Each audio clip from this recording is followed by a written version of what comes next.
To topic है हमारे पास। Question क्या है, what is the difference between primary and secondary valency और गिव एग्जांपल ऑल्सो। हमें एक इसका एग्जांपल भी देना है। तो सबसे पहले प्राइमरी वैलेंसी होता क्या है हम पहले वो जान लेते हैं। तो लिखिए प्राइमरी वैलेंसी इज आयोनिजेबल। ये क्या होती है, आयोनिजेबल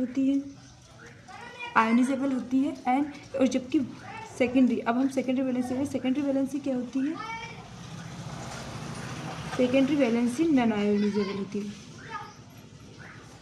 नॉन आयोनिजेबल होती है, ठीक है। नॉन आयोनिजेबल, प्राइमरी क्या होती है हमारी, आयोनिजेबल होती है और सेकेंडरी क्या होती है, नॉन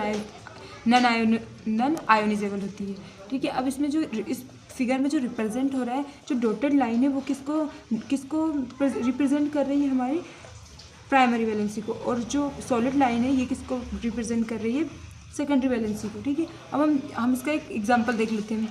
पहले इसका एग्जांपल देखते हैं।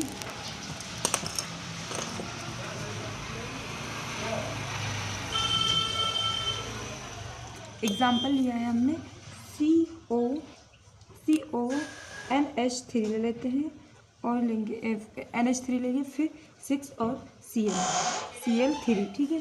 अब इसमें हमको इनको इनकी नेमिंग करनी है, मतलब हमको बताना है ये क्या है। तो ठीक है, CO क्या है हमारे पास, CO हमारे पास सेंट्रल मेटल, CO को क्या बोलते हैं, सेंट्रल मेटल। NH3 क्या है हमारे पास, NH3 है, NH3 और जो Cl है वो क्या, दोनों क्या है, लिगेंड है। NH3 नहीं, हाँ NH3 और Cl ये दोनों क्या है, लिगेंड है। अब बचे क्या है, जो 3 है ये क्या होगा, ये प्राइमरी वैलेंसी है। 3 क्या है हमारे पास, 3 होगा हमारा